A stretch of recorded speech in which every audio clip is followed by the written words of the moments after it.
How's everybody doing today? I guess tonight, whew, you know how we do it. Give me a one in the chat if you can hear me. Give me a one in the chat if you can hear me. I'll do something super quick tonight. This was actually supposed to be a pre-recorded. Whew. PBO, well, I always tired trying to do something, but once again, give me one in the chat if you can hear me.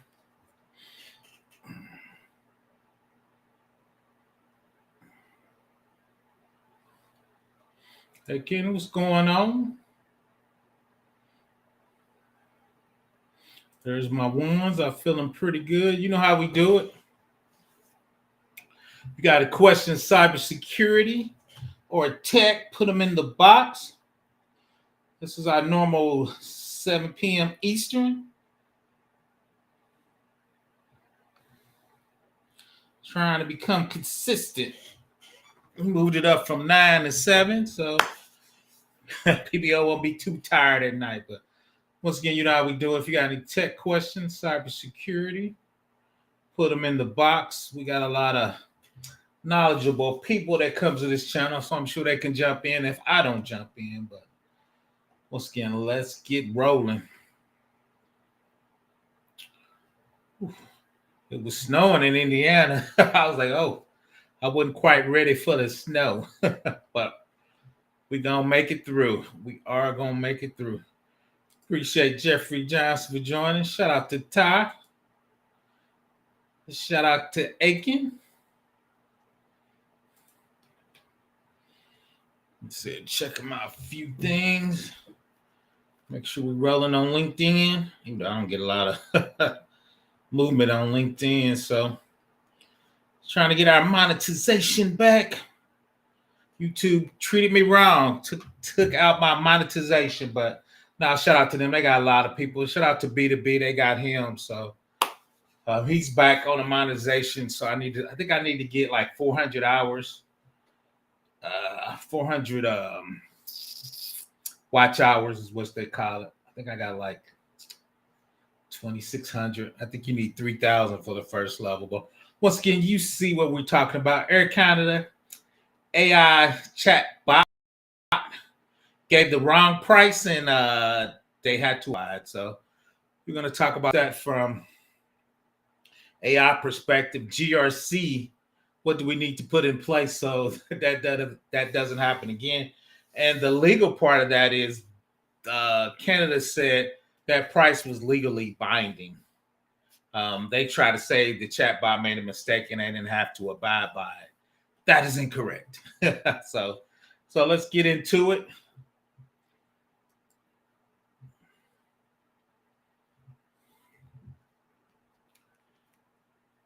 Air Canada's chatbot gave a passenger false information about claiming a discount. The airline must now pay him compensation. It was a very, very small amount. I don't even know why they actually pushed back on that. I thought that was, from a PR standpoint, I thought that was bad PR on their part. Air Canada chatbot told a customer he could receive a bereavement discount after traveling to his grandma's funeral. But the airline said the claims for bereavement rates must be submitted beforehand. Air Canada unsuccessfully argued the chatbot misleading information was not its responsibility. I don't know why they would ever think that from an Air Canada perspective or even a business perspective.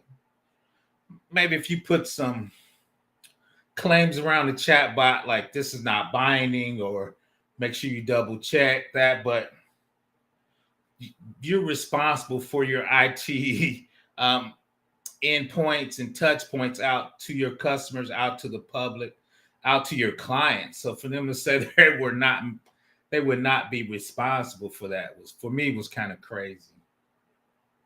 And from a GRC perspective, that's why you need to kind of look into the chatbot, look into the T's and C's of a chatbot, because most people are using software to create the chatbot.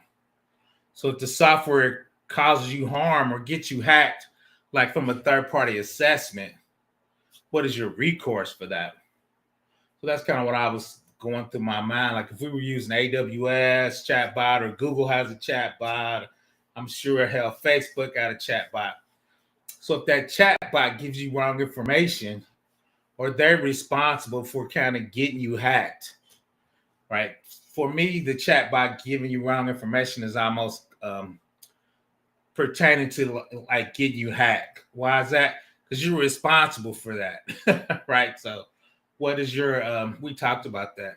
What is your risk to your client when you're dealing with chatbots? Shout out to my man, Engineering Cannabis, for joining. They never update the AI, never realized the rag tech, and now they no 100%. That's what we're going to kind of talk about at the end a little bit. He's actually talking about the tech, not the technical part of actually doing a chatbot, right? And I think from a GRC standpoint, we need to at least understand that at a high level because part of GRC is coming up with risk, and obviously a chatbot is a risk, right? So what are you signing up your company for? And so I think a lot of people were missing that. His name was Jake Moffitt, brought his small claims case to, granted this is in Canada, Civil Resolution Tribunal after airline denied his request for a refund. When his grandma died in 2022, Moffitt booked a flight with Air Canada, hoping to use his bereavement rates, which offered a discount for those traveling due to family members' death.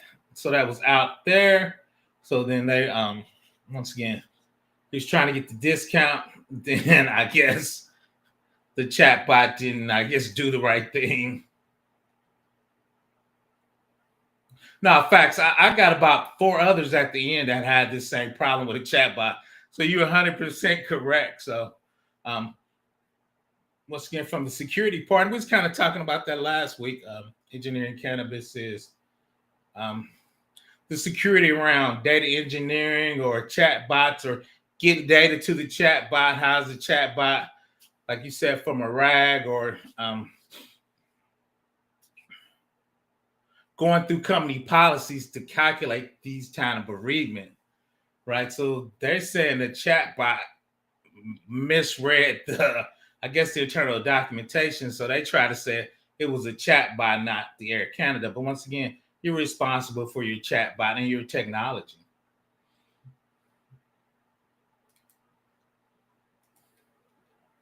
So what happened in the Air Canada case and why it matters?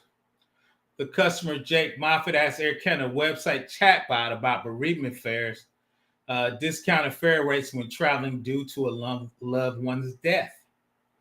The chatbot incorrectly told them that if he purchased a full price ticket now, he could retroactively apply within 90 days for the reduced bereavement fare.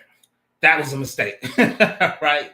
But the chatbot, I guess, I don't know, I wouldn't quite say it was hallucinating, right? But that's what it came up with. Relying on that information, he bought a full price ticket. Later, when he tried to get the refund, Air Canada denied it, telling him that their policy does not allow retroactive refunds after the travel. The customer filed a claim. The tribunal found Air Canada liable for negligent representation. I should put that in red, right? So that's a legal term, right? So us as GRC, we're working with the legal team, right? Negligent misrepresentation. That sounds pretty bad. Reasoning that the chatbot is part of the company's website, therefore the airline is responsible for whatever information it produced. As a result, Air Canada was ordered to pay damages. And I put that in red. What this shows, error or hallucination by a chatbot, even about something as simple as a fair policy, can lead to illegal binding consequences for airlines. And 2, and I guess I'm gonna spoil the beans, is Friday we're gonna talk about your big insurance carrier, AIG, and cybersecurity. They do not want to give you cyber insurance for chatbots because they're like, we don't understand these things and you don't either. So the big insurance company now for cyber insurance, they're balking at your AI, trying to lock it down to secure or be liable for AI chatbot hallucinations. So we're going to step into this. Then Friday, the ramification of this is your big insurance companies that give you cyber insurance, they don't want to cover your chatbot. Imagine if Walmart Friday says because it was no facts. And now we see, let me read this. Engineering Cannabis says, I'm sorry, he changed his name. MJ Cannabis. Imagine if Walmart chatbot offering a Black Friday's deal in July because it wasn't updated, right? So, and two, we just now seeing, at least in Canada spot, and even in the United States, those are legally binding. So you would actually have to honor those deals, even if they were in the wrong calendar part of the year, right? Like engineering chemistry, because they wasn't updated. So we're going to read that in red at the bottom once again. What this shows is errors or hallucination by a chatbot, even about something as simple as a fair policy, can lead to legally binding consequences for airlines. So really, I'm not saying you should do it.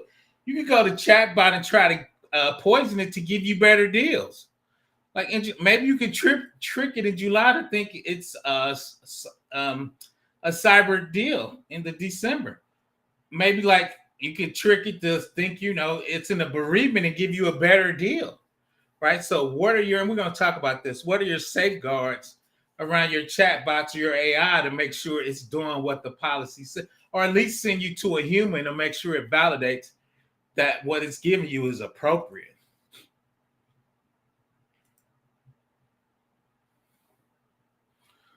So we're going to talk about what broader risks, why AI chatbots and airline pricing is dangerous. Based on the Air Canada case and broader known issues with AI systems, policy misalignment. I think that's what Engineering Cannabis was bringing up. The AI knowledge base can be out of sync with your actual official policies. Unless carefully maintained, the bot may give outdated or incorrect guidance that you're still responsible for. From a GRC perspective, how do we close that loop? Right? So how do we make sure the AI is in sync with our current policies? If we're updating them, what is that supply chain to go to make sure, once again, that stays in sync? Hallucinations. As with modern generative AI systems, chatbot may invent plausible sounding but false statements, retroactive discounts, refund promises. This sounds authoritative. The risk scales with the complexity of the underlying business rules, fares, refunds, C-class, loyalty programs. You got to make sure, once again, you stand on top of that. With RAGs that can reduce hallucination. Facts. Yeah, you're 100% always correct on that, engineer. Yeah, I'm going to talk about what AWS has inside their systems to help you with chatbot hallucination. Once again, make sure you stay in sync, or make sure you want to put humans in the loop for those type of things. Shout out to Brexy. Facts. PBO to the chatbot. That is incorrect. Facts. But once again, the hallucination, as modern generative AI system chatbot may invent plausible sounding but false statements, retroactive discount, refund promises. This sounds authoritative. The risk scales with the complexity of the underlying business rules, fares, refunds, and loyalty. And really that, I think they had to refund my man like an extra $500, right, for the bereavement. But what if you're giving out some big software discounts because it's the end of the month, end of the quarter, end of the year? You can mess around and give out $1 million.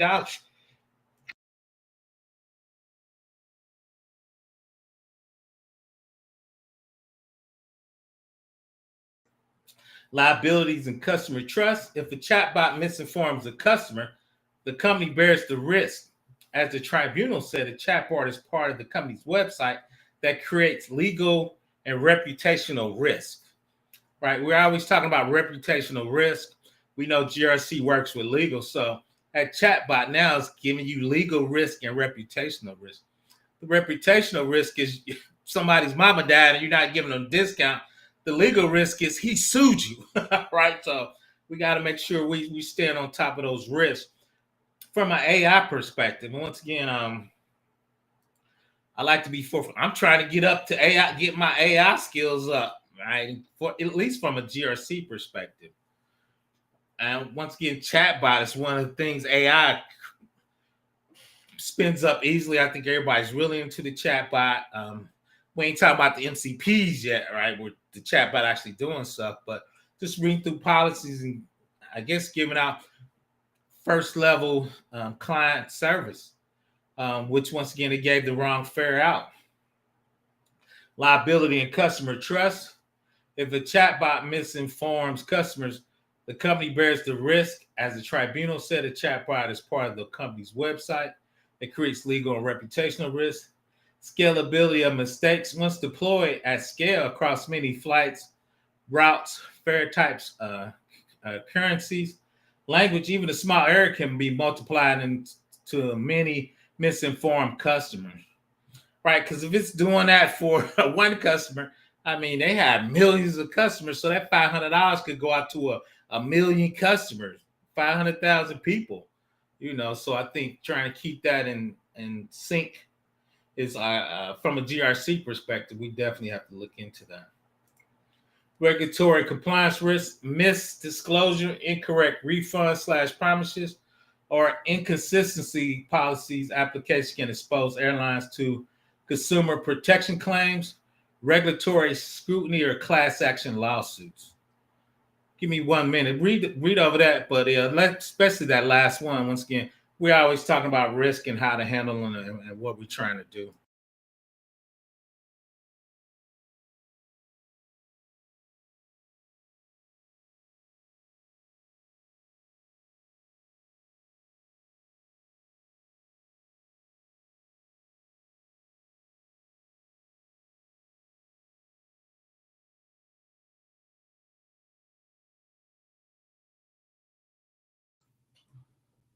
What's getting at regulatory and compliance exposure? For me, from a GRC perspective, that's huge, right? And how we're going to handle it and how we're going to make that happen, right? So once again, misdisclosures, incorrect refund and promises, like it did on the bereavement.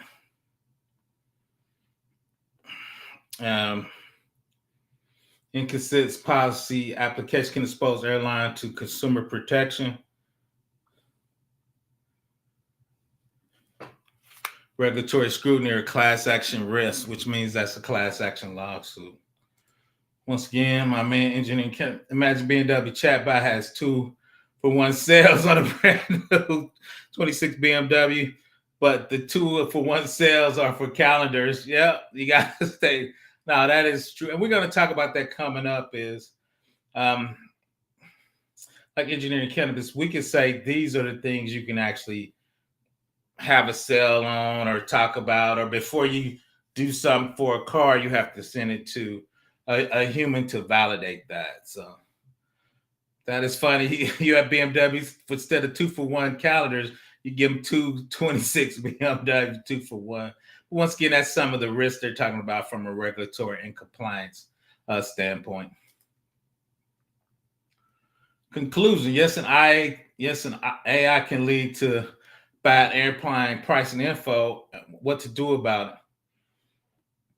The Air Canada case underscores the AI chatbot are not automatically safe or error-free, especially when they're used to communicate complex conditional business rules like airline fares or refund policies.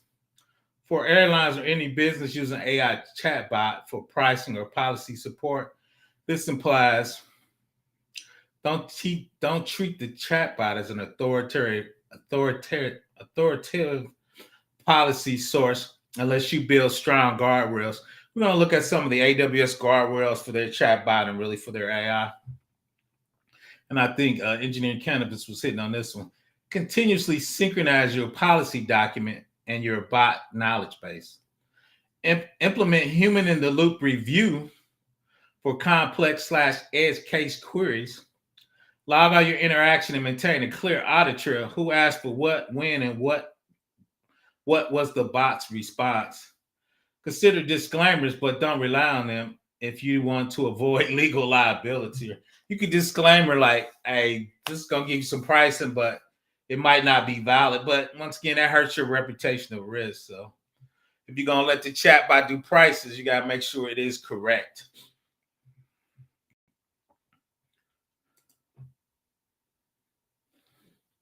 Here's what some of the issues with chatbots that came out.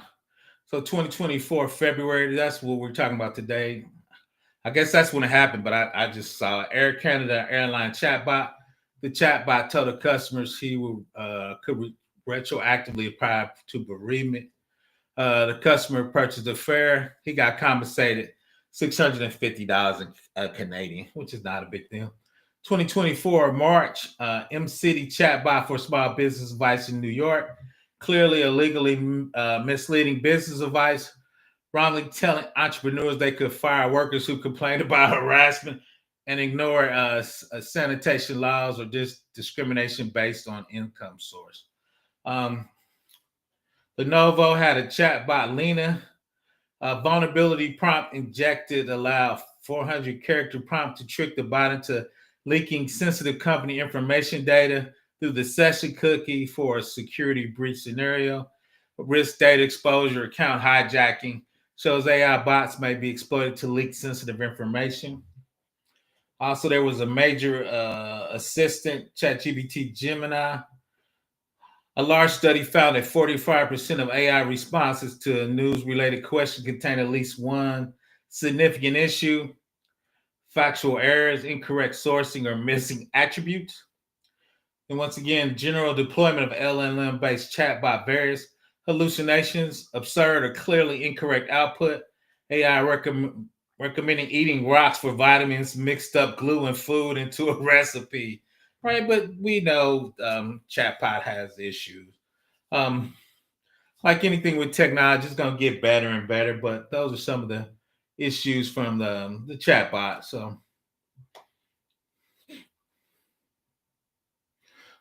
Amazon, I'm sorry, AWS has their AI. It's called Bedrock. Bedrock is kind of a wrapper. You can kind of pick which uh, models you want to look at. If you look at the bottom, you can use Cloud, Titan, Llama, OpenAI models. So they're trying to give you an um, AI infrastructure. You can pick your LLM model. So to be honest, I'm looking at Cloud. Cloud's supposed to be good for programming. So I used to do Java programming, so I'm kind of playing around with Cloud to um, help write code and do pair programming. But let's talk about the guardrails from Amazon Bedrock provides content filtering, block unsafe categories, hate, violence, sexual content, self-harm, illegal activity. It has an adjustable threshold from strict to permissive. Topic restrictions. You can force the chatbot to only discuss allowed domains, airline policy, pricing rules, banking compliance. So once again, you can restrict and try to put guardrails around what the AI can discuss, and that theoretically should help your cyber insurance. And that's what we're going to talk about on Friday. Sensitive data protection automatically prevents PII linkage, PCI financial data, health or regulatory data, confidential business info. You can have custom rules. You can write rules like do not provide refund policies unless verified by APIX. Never offer pricing commitments. Redirect to humans. She would have been great for the Air Canada problem. If you ask about legal financial advice, give safe handoff message. Once again, there are guardrails for kind of these major LLM models. Let's see what my man Engineering Cannabis says. Cloud codes are great. Yep, that's what I heard too. So that's kind of what I'm leaning for. I got a couple more AWS certs to get, and I got to work on my CISP, but definitely AI is on the list. So we're actually what I'm doing this for is sticking my toe in, especially from a GRC perspective. And everybody know I love AWS. So from a GRC perspective, we can ask about guardrails. Do you have content filtering? Talk to the business about what risk do you, how much risk do you want to take? Right? Do we need to put some topic restrictions in here? Working with the legal and the business and really technology is what is our cybersecurity people asking for from an AI standpoint? So we can make sure we have that documentation put together. Like, this is our AI plan. This is our AI policy.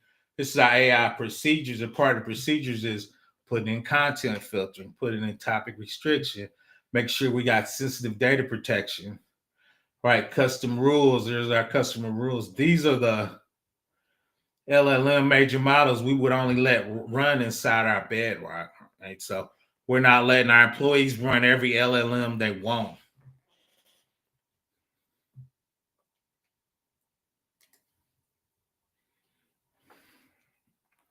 Once again, Amazon has their Lex AI guardrails.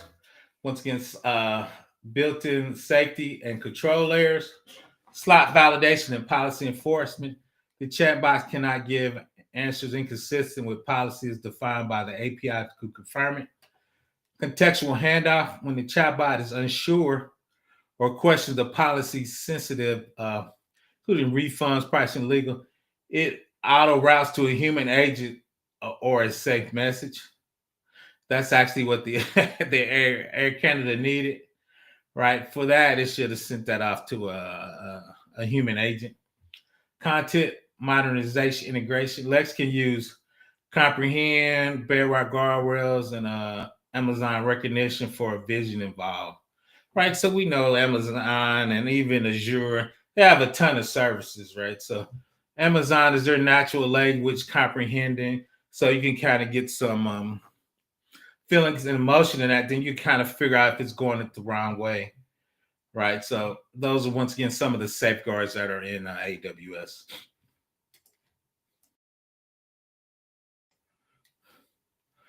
For agents that talk to APIs and perform actions, pre-execution checks, the agent cannot perform an action like issuing a refund unless the API calls result match defined rules, user permissions are validated, and audit logging for all the agent discussion. Good for compliance. We're going to look at a high level architectural diagram. Anytime the AI reaches out to the person, all that should be logged somewhere so somebody can review it. All right. A lot of times when you get on a call with client service, they said this could be monitored, right? So all your chatbot interactions need to be logged somewhere so we can go back and review it. And we should be putting stuff in there where if something comes in there like a bad word or a refund, that should automatically come up for review. Really, like it says there, we should be pushing that off to a person anyway. That shouldn't be an automated response. So here's some of the features. Once again, everybody know I'm an AWS guy. So the AWS feature: guardrails for bedrock, unsafe content, hallucinations, policy validation. The Lex validation and policy: wrong prices, incorrect rules. Like my man Engineering Cannabis said, the RAG with the knowledge base, outdated or hallucinated policies. Agent action guardrails, unauthorized refunds, ticket changes, and transactions. The Macy and the IAM for data leakage. Macy actually scans and it looks for formats for check numbers, credit card numbers, SSN. So it's scanning through those conversations, those logs to figure out if anything that looks sensitive. Once again, it should block it or definitely let the security team and the GRC team know. Cloud watching, Cloud Trail, full logging for legal protection.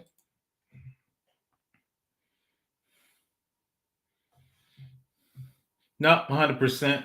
And I think that's their policies, like you said, for the MCP and the RAG to kind of help it catch that right there, RAG with the knowledge base. So hopefully, you have your up-to-date knowledge base that looks for certain pricing, certain rules. Like you said, hopefully you want to trick somebody into 2-for-1 instead of a calendar, it'd be a BMW. So in there, hopefully you would put some, if it's over 5,000, right, that should go to a human. So those kind of guardrails in there, once again, from a AWS perspective. We can barely read that. So This is architecture. As GRC and security teams, we review these. We always talk about packages for authority to operate. These are the architectural diagrams that goes in those packages for review. Especially as a security person, I usually look over these. That's why I'm trying to get a better handle on it, my AI knowledge. So at the bottom, you see the chat box. We were talking about the IAM roles. You see the knowledge base, and I think that's one thing engineering cannabis was saying. Make sure your chatbot's going with your knowledge base, and your knowledge base is up to date, so your chatbot could be doing the right thing. Retrieve content. They were using the cloud vision too. Once again, you can pick your LLM inside Bedrock, and it's going to put once again infrastructure and guardrails there to help you. That's the Titan chips they're talking about using. You have a vector store with open search. Then here, Amazon 3 is your PDF documents. A lot of times your policies and procedures in PDF documents. So you want to make sure you get that in your knowledge base, make sure it's updated, and make sure the chatbot is using up-to-date material. So maybe if you can have a date on your PDF, gets loaded into your knowledge base. If it's older than a year, the chatbot won't respond with that. That's outdated information. So if it's older than a year, you got to send that to a human, or 6 months, or whatever that is. Okay. Let's see. And there was one more. This was a little more complicated. So you see your customer there, going to your Amazon Connect, which is actually their online phone system. Right? And a lot of times your phone system is where the chatbot comes. So it's connecting to Lex right there, which is your chatbot. Shout out to Engineering Cannabis. He was talking about the RAG database. That's their SageMaker coming down for your machine learning and your AI. Then at the bottom, talking about conversation analytics. So those are all the tools from an Amazon perspective that helps you with the conversation. We're talking about hallucination. So what did the chatbot say? How did it get it? Then we put some numerical numbers around what is that hallucination. And you see right there, that's lambda. So you have some hallucination detected. For them, it's their Cloud Sonnet. And if it, I guess, comes up with a certain range, it creates an alarm. That alarm goes to your product manager, meaning what it said is crazy. Now, again, S3, we talking about uploading documents. That's your object database there. Once again, your knowledge base, your tiding, and I think Engineering Cannabis said those were the vectors. And like I said, I'm learning about that. But once again, that's their knowledge base. Hallucination at the bottom, conversation. So you as a GRC person you don't need to do in-depth knowledge, but one of your questions is, okay, we got a chat bot. So how do we keep our knowledge base with up-to-date documents? If that's older than a year, what do we do? All right. And two is working with legal. What is legally binding that this chatbot's going to say? We're going to talk a little bit about that Friday. What's the risk, right, from a cyber insurance standpoint? Like I said, some of the big guys are like, we're not insuring your AI because they don't understand it and they believe it's too much risk. So for me, that was kind of the interesting part. I was like, oh, so if we can't get insurance, can we run a chatbot if we can't insure it? So that was kind of some of the things that jumped out to me. So I dropped the link if anybody wants to come up. Like I said, something short. I was gonna do pre-recorded, but I'm like, just talk about it Tuesday night. I didn't really have anything put together. Yeah. So once again, we know AI is here. It's not coming. It's here. I mean, it might not be AI. Chatbot to me is more machine learning than AI. I'll let Engineering Cannabis chime into more of that than me. So, but once again, from a GRC perspective, we got to understand once again the risk component, right? Obviously, the chatbot was giving out wrong bereavement information. So, how do we handle that, right? So, here two I thought was interesting. The broader risk based on your AI policy misalignment, right? Once again, how's it reading your knowledge base slash part of your vector database to come up, especially when it's outdated or incorrect guidance? So you got to make sure the documentation you give it is up to date and correct. And I think we always struggle with that. But if that's what the AI chatbot's using, it has to be up to date. You might need a team of people that just making sure your guidance is in sync. Because if not, it could cost you some money. Hallucinations. Chatbot may invent plausible signing but false statements that sound authoritative. The risk scales with the complexity of the underlying business. Um, the liability and customer trust. If a chatbot misinforms a customer, the company bears the risk at the tribunal said, which is the legal part of Canada. The chatbot is part of the company's website. That creates a legal and reputational risk. Once deployed at scale across many flights, routes, fare type, currency language, even a small error can multiply into many misinformed customers, which means many many invalid bills you're giving, which could cost you a lot of money.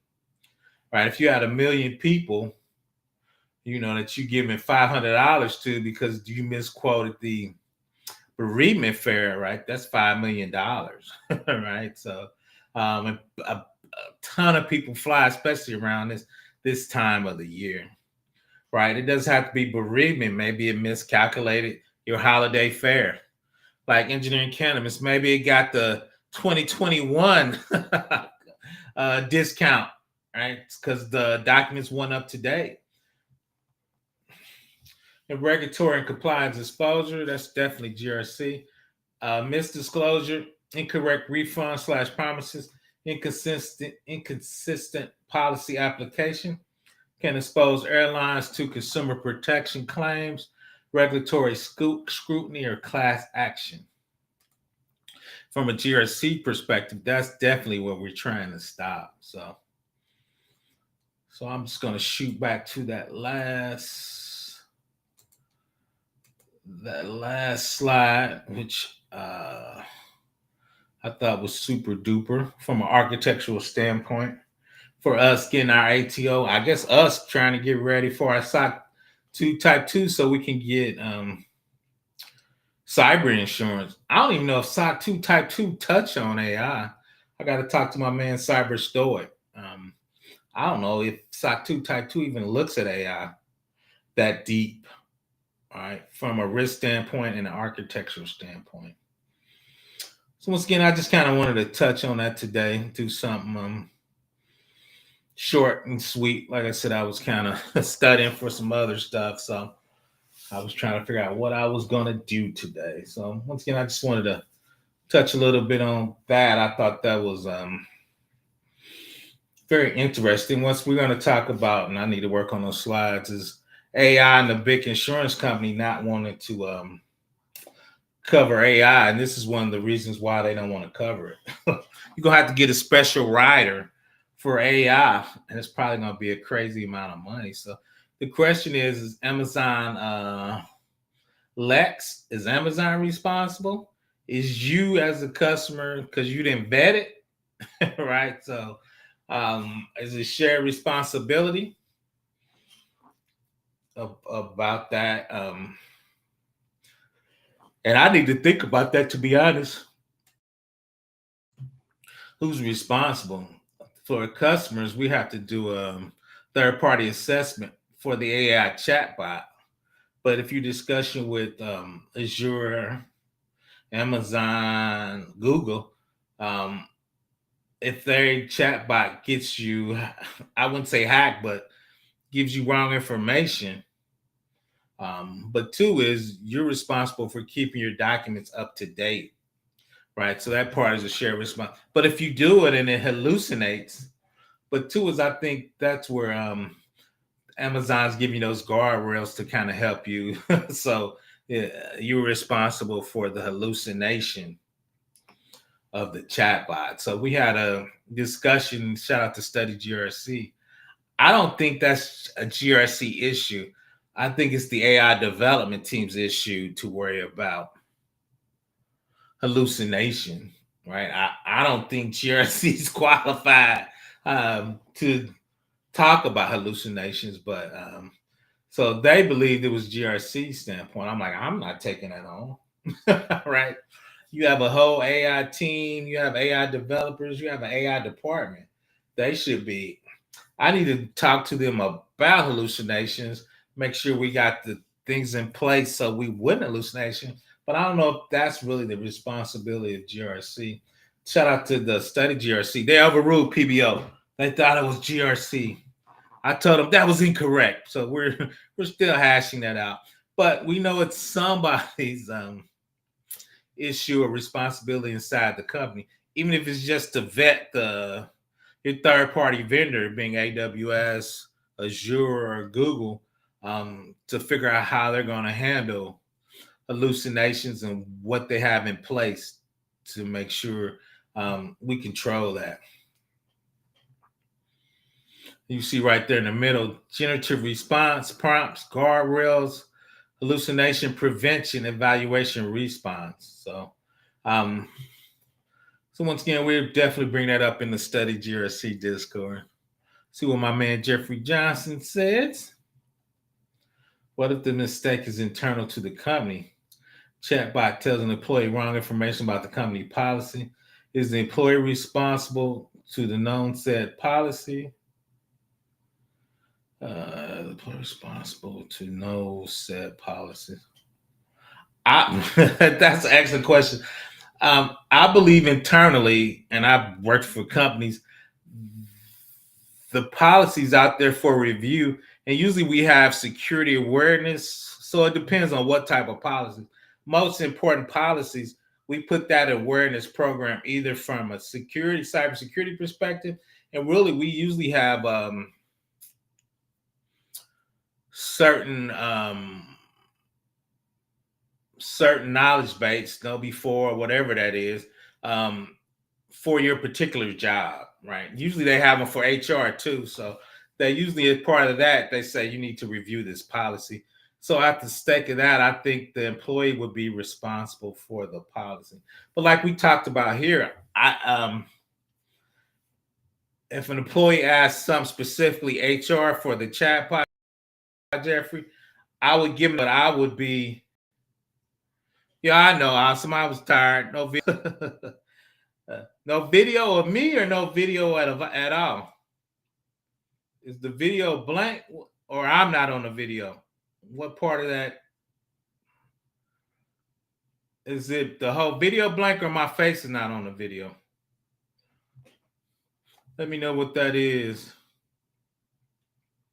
Is anybody else got no video out there too?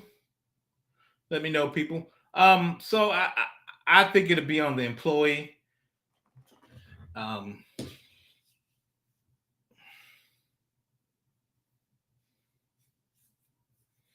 You know how companies are. Oh, it's black screen. Is anybody else getting a black screen?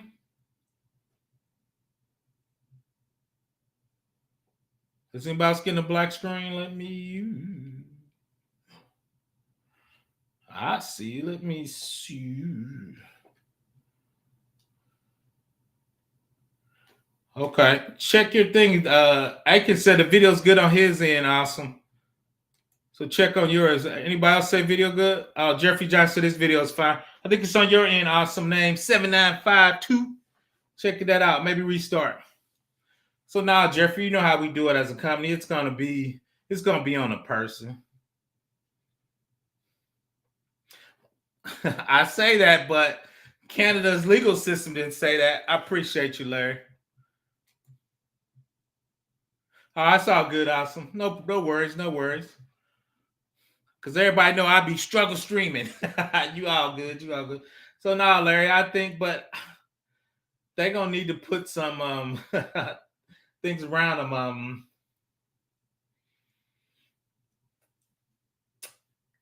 If you did it on a chat bot, if I gave you an answer, Jeffrey, as a GRC person, at the end of those company, I would say, please double check with HR or your department head, just to cover my butt on that, Jeffrey Johnson. So I think you're gonna have some languages like that in your chat bot. So I think that's what it. So I think that's what would happen. Or if not, as a GRC person, that's what I tell them to do. Anytime people ask for HR, you need to say, please confirm with HR or check with your department head or your supervisor, just to CYA of that. That's the sad part. I've been doing this so long. So yeah, I would put that as a CYA. But two, as we need to make sure our documents are up to date to make sure hopefully that wouldn't happen. And two is we should have our interns. I would have our interns asking like 20 questions a day for certain departments. I need you to ask HR these questions. Ask about salary, ask about harassment, just to be double checking that.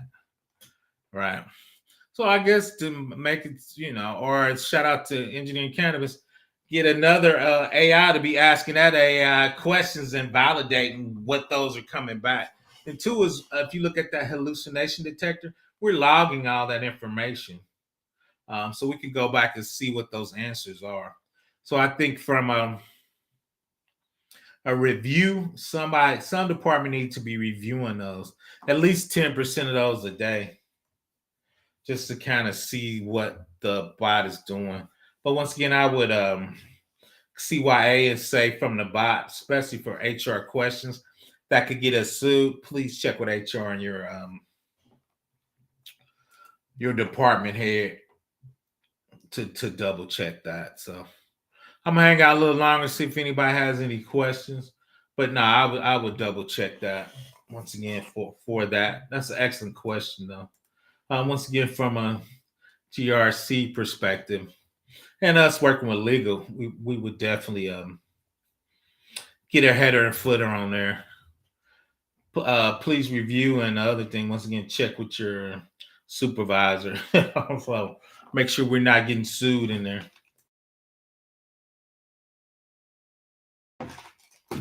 And I think from a senior perspective, that's the kind of conversations you need to be having with your VPs, your senior, and talking to your boss when they go into your senior leadership. Make sure everybody understands. Because I don't know if people put enough emphasis on AI. It's emphasis, but I don't think the emphasis, like we just talked about, what is the AI setting us up for a legal perspective? Is it binding the answer you give to the public? Obviously, it was. So, depending on type of your business, some of that stuff I wouldn't give out pricing or certain things. I just wouldn't do it. Or if you say it, you need to have some disclaimer. Please check that with the. And two is that bereavement. I would just pay the little $600 because you don't want bad reputational risk, right? If he's suing, I'm like, dude, that's 600. You spent more than that going to court. If you got our legal staff, they make crazy amount of money. So if you got a legal, even if you got a junior person, it's gonna cost more than $600 to look at it. So you got bad reputational stuff in blogs now talking about Air Canada's my homie mommy died and you don't want to pay for the bereavement. So some of that stuff from a business standpoint, under a certain dollar amount, we just need to pay it and keep it moving. Once again, PBO does not give legal advice. Please talk to your legal staff. Shout out to me. Please talk to your legal or our favorite PM, Larry. Shout out to our favorite PM in the house, Larry. But so PBO don't give legal advice, but I would mention that to legal and tell them to communicate with business, right, for reputational risk. That's kind of one of my strong suits. I kind of work with all the departments and sometimes as the front person, because when I look at third-party assessments, that's part of the things I look at when I do third-party assessments. What's their AI? What's their responsibility for AI? Sometimes they say, okay, your data is in our site. We can use your data to train. Oh, no, you can't. Right? So those are the stuff you look for when you do third-party assessments. And we'll definitely dig into that a little more. Now, when I talk about the third-party assessment is What's your guardrail for hallucination? How do we keep our knowledge base up to date? Can we put a date in there so if it's over than a year, it'll automatically let people know we need to update it, and the AI won't respond on that? It could just say, "Hey, this is outdated. We're working on it. Please reach out to customer service," or it forwards you to customer service because it's older than a year. It's older than 6 months. But what is that time frame? So we know that it's not hallucinating. It's just giving out bad information because we didn't update our knowledge base.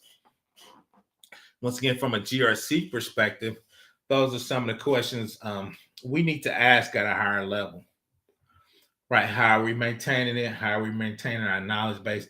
How do we keep it up to date? And how do we review it, right? And GRC doesn't, but the security architect, the AI infrastructure guy, now AI has its own department in some of the bigger companies. So who is the AI architect? Who's the AI developer? Who's making sure we have guardrails? Once again, as part of that workflow, who's making sure the documents get up to date? Is the documents timestamped so we have a procedure to say, hey, these documents are out of date and they need to be reviewed? They could be good, but we need somebody to review them at least every 6 months so we won't have that particular bereavement fair issue. Once again, I'm gonna hang out a little longer. I just want to touch a little base. AI is super hot, so once again, I'm gonna start doing some more pre-recorded stuff. I just kind of once again right at that time I was been studying for some of my AWS certs, so I think I got one more AWS test coming up, and I need to switch over to the CISSP. Once again, I'm gonna drop the link if anybody wants to come up. Nothing but love. A lot of people say they're intimidated. I'm like, oh man, I'm just a regular guy. PBO's here to help you.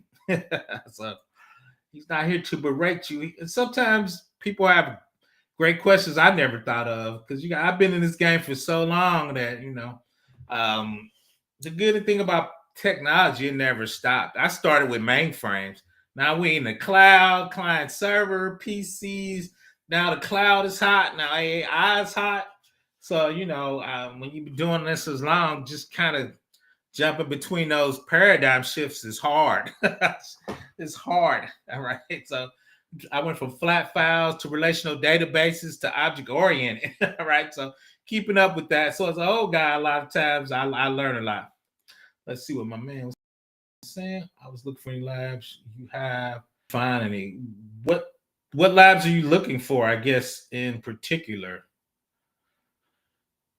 Cyber has some free labs. AWS has some free labs on different domains. Looking for GRC labs, you're looking for AI labs, you're looking for cloud labs. AWS has a ton of free labs. I would check out there, depending on what you're looking for. Once again, what particular labs are you looking for? I don't have any particular labs. I'm creating some. I've been creating this class for a year. I've been procrastinating. So I've been, shout out to Chris Whitlock. He was helping me kind of getting that tightened up. So that's going to be my goal next week, really, is to hopefully get that class finished. I have a few labs in there. Everybody know I have AWS, so I'm going to have some AWS GRC stuff. Conmon, continuous monitoring. Probably some of this stuff we're looking at from a GRC perspective. Basically, the knowledge base, uploading your documents, making sure they're timestamped, making sure they're secure, and only the Lex can read them from a cybersecurity space.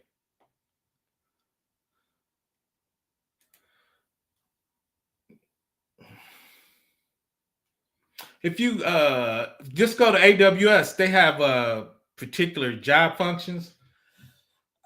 I might go out there and look at it now. If you go out there, they have a training site and they have a ton of free labs. If you want to be a DevOps, I don't think they have a lot of GRC, but security, DevOps, data engineering, they have a ton of those videos, and a lot of them are free. I actually looked that up while we talking. Drop the link in there.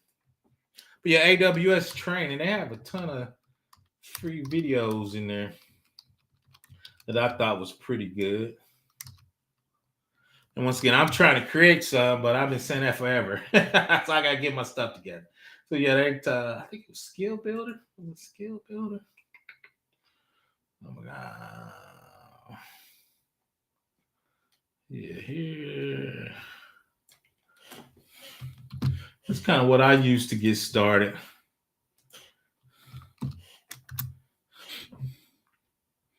Do you feel like, let me highlight that. Do you feel like the legality issues surrounding AI implementation would change the nature of GRC work more to legalese, or just make it so entities like GRC will have more work with legal? Um, Once again, I think it depends on the maturity of the company. When I work for a large company, I extensively work with legal. So I think the Fortune 500 companies are already doing that. Um, Once again, I worked and I'm trying to interview a lawyer I used to work for, so I'm trying to track him down. So at the Fortune 500 companies, Larry, they were already doing that.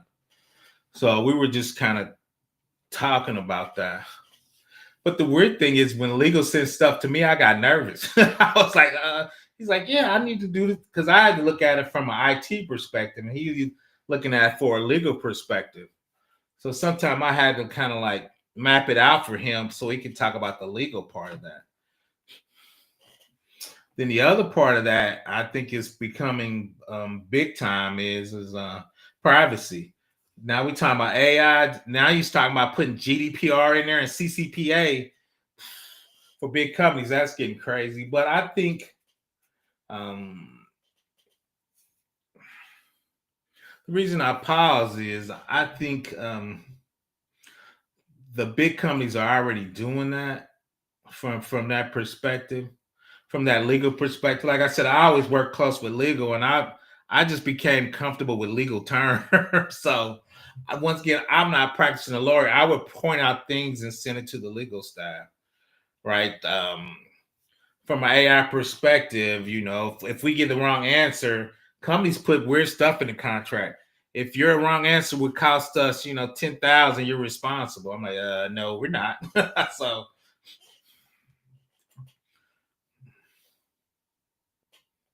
yeah, I see that a lot, and more mature in that because for them, a lot of times the mistake is multiplied because it's bigger company. Because we had clients and different things we were responsible for, right? So that makes it, you know, um, multiplied in there. So that's why when I worked for the bigger company, it was crazy. We had procurement, legal, PM, GRC, and a security architect. So you have 5 departments. I'm like, dude, we spending like $100,000 reviewing paperwork. But for them, right, I think that collaboration for bigger projects, because we were bid on $20 million projects on some of those. So, but yeah, when I worked for the big company, we had like 5 departments just going through it. So I got in the habit. I was pointing out legal issues, procurement issues. So um, once again, because I've done it forever. So once again, I see it at the bigger companies because it's more risk. And it's weird because once again, I told you I worked at the big company. AWS is like, yeah, we can't even talk to you unless you spend $5 million, right? Because they're like, we got to get our legal staff. If not, you just got to click and accept what we send you, right? A lot of people going through these click throughs, they don't know what they're accepting. They just click it through. So, and shout out that we did that and studied GRC, son. We looked at some software. I'm like, dude, these click throughs are crazy. But once again, I work for the big company, so they could put the pressure because those vendors were trying to get our business. I'm saying our business, right? That business. So they would acquiesce to some things I would ask for. When I work for the small company, they just tell you the pound sand. You ain't spending enough money. You spending $50,000 this year? Pound sand, that's not enough. We're not talking to you. Pound sand, that's not enough, right? So, but I think that's a skill, Larry. And I'm trying to get my course finished, and we're going to talk about the legal with the GRC with the privacy. I think that's a senior level skill that a lot of people aren't doing, especially from mid-level companies on down, because they don't have the type of resources or talent, right? So But I think that's definitely a senior level skill that a lot of companies are missing. Just gonna give myself a shout out. Once again, we did it in the Discord for Study GRC. We looked over a piece of software, and I probably pulled out like 4 or 5 things, and people were like, "Well, how did I see it? What did I know?" Like, dude, I've been doing this for 15 years, so there's certain things I look at, especially from a federal perspective. Um, right to audit. Um, you can't use stuff from a Huawei, right? You can't use foreign technologies for these particular companies, right? Certain encryption levels, and those are going to be the same things really for AI. So there's certain things when you do federal work that you're going to look for from a third party risk assessment. So once again, I dropped the link. If anybody want to come up, I'll drop it again. Throw your questions in the box. I want to appreciate everybody for joining PBO, and I want to wish everybody a happy holidays.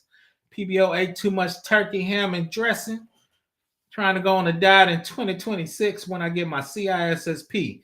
I'm gonna do everything in 2026. Shout out to the CISSP and the diet. We're gonna make everything happen in 2026. So once again, there's the link. Drop any questions on. We're gonna wrap it on up. PPO gonna lay down for a second. He's a little tired today. Once again, I appreciate everybody for joining me. Talking about that AI chatbot. Once again, I think Friday we're going to talk about why the big insurance companies are like, yeah, we're not insuring chatbots. We're not doing that. That's too risky. And so we're trying to show them it's not risky. These are our guardrails. These are what we're doing. This is how we're protecting AI, right? I think I appreciate you, Aiken. So I think a lot of bigger companies, we're going to have to prove through our SOC 2 type 2 what security and what GRC governance we're putting in place for our AI. Once again, I think we're missing that. And that's why they don't want to insure it. So it's going to be interesting. I need to dig in that to a little bit more. So if they don't insure us for our AI chatbots and AI, what does that mean? Right? So we're accepting all that risk. So does the business owner and the C-suite understand you cool with these chatbots? You want to fire all these people, but this chatbot, aka Air Canada, can get you sued, right? So do you understand that risk you're accepting? So that's the question from a GRC perspective.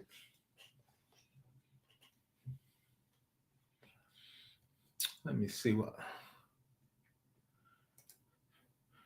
Awesome name 7952. Check out that. I dropped that in the AWS skill builder. They're excellent. That's kind of what I start off with. Let me see. I think Cybery. I always mess their name up. They're pretty good. Shout out to Chris. He likes those guys.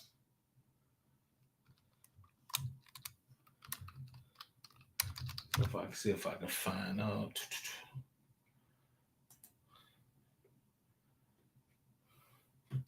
Yeah, these guys. I'm gonna jump on their site. I met him.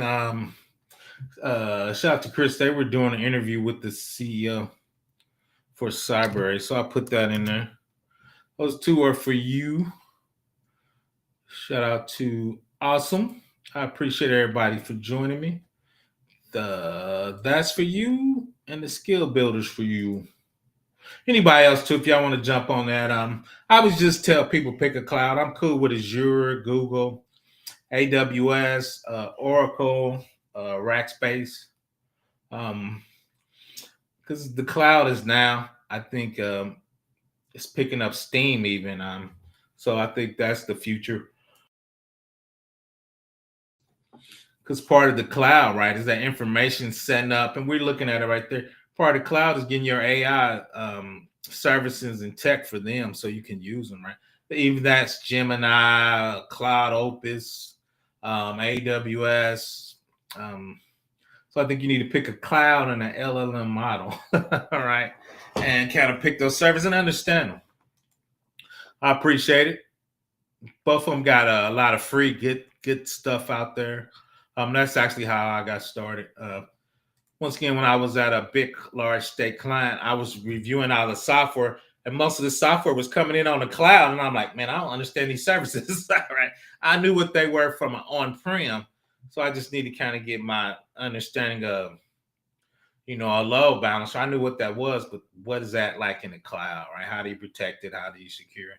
How do you do encryption in the database? How you do encryption in the database in the cloud? Doing KMS keys? Or you doing AWS keys? You doing client customer keys that you maintain? But once again, just understanding the cloud and how that works. Cool, cool, cool. So I'm gonna hang out a little longer, see if y'all got any more questions for me. Once again, I want to appreciate everybody for joining me. Let's get started on this good hump day tomorrow. Let's make it happen. Once again, I appreciate everybody for joining me. While I'm out, let me know how that works for you. Awesome. Come and see me at lunchtime on Friday. We're going to talk about why the big insurance companies are want not to insure AI. And I think this is some of the reasons. I've always been of the belief AI should just be used as a tool, not as a replacement for people. No, I think it's going to be both. We were talking about I think it's a tool, right? But I think that tool is going to not replace all the people, it's going to replace some of the people. We were talking about running a web team. We were manually spinning up servers and failing over to different DR sites. Now with AWS, you can automate all that. So we had like 6 or 7 people. We could probably do that with 2 people, right? So we're using that as a tool, but it's replacing people. So, but I think too, and I think that's a good point. Jeffrey Johnson is like here replacing people, but we opened up our legal risk because the AI chatbot, you got rid of people, but it didn't read the documents correctly or wasn't smart enough to know I need to send this off to somebody. So I think AI is going to really affect people coming up in the next year. Once again, I don't think it's going to get rid of all people. I just think you're going to need less people. Once again, that's my 2 cents. I could be wrong. But I think that's what we're pushing it for. And if you hear the AI companies, that's what they're pushing actually. So it's going to be interesting to see what that looks like. But if you look holistically, especially in the United States, the birth rate is down. So is that just going to help us cover that particular piece because people are not having as many kids? So is that going to cover that problem or exacerbate it by making it worse? So I think that's the question for me. And we are going to find out. I just think greed is going to make them get rid of people, right? And push AI to do those type of jobs, right? Now you got trillion-dollar companies. And it seems now when we fire people, the stock price shoots up. So I think, which is kind of sad, Jeffrey Johnson, I think that's going to be the kind of future we're pushing forward and through. So we definitely going to talk about that in another live stream. The societal consequences of what I think AI is and what that's going to do to the job market. And I think you've seen a little bit of that now.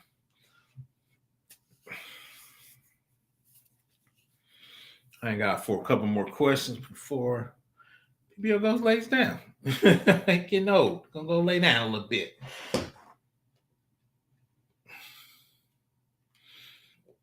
Once again, I'm out. Everybody have a good night. I appreciate everybody joining me. Come and check me out for Lunch and Learn, 12 p.m. Eastern time. Oh, they're going to go overboard. Greed is good. We going overboard.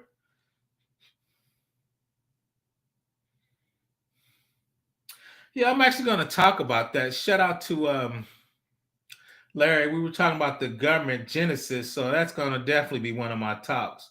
Larry hooked me up to Genesis, is the government. So we were actually talking about the government backstopping that. So the taxpayer are responsible for. And I think you're correct. I think that's what's going to happen because they're trying to make it this national security thing, us versus China versus Russia. So I think the government will backstop a lot of those AI data centers. So I'm not super happy about that, but we're definitely going to talk about that.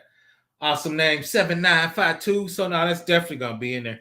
So we're going to talk about the insurance company not wanting to cover AI. Then we're going to talk about Genesis. I appreciate you there. Then we're going to talk about Genesis and the government backing those decisions from a nation state. Once again, I want to appreciate everybody for joining me. I'm out. Everybody have a great week. We're going to hit that hump day tomorrow. PBO going to lay down for a minute and get back to it. I try to lab every day a little bit. So we're going to do data engineering. We're going to move some data over to get ready to pass it to AI. And if you look on here, when we get the data ready, we're going to pass it to SageMaker up there at 5. And look at the knowledge base. So from a data engineering standpoint, we're going to move our documents inside Amazon S3 folder. And we're going to use the knowledge base of us moving that data over to make sure the data is current and has the current data on it before we push it over to the chatbot. So that's kind of one of the labs I'm working on coming up. Once again, I want to appreciate everybody for joining me.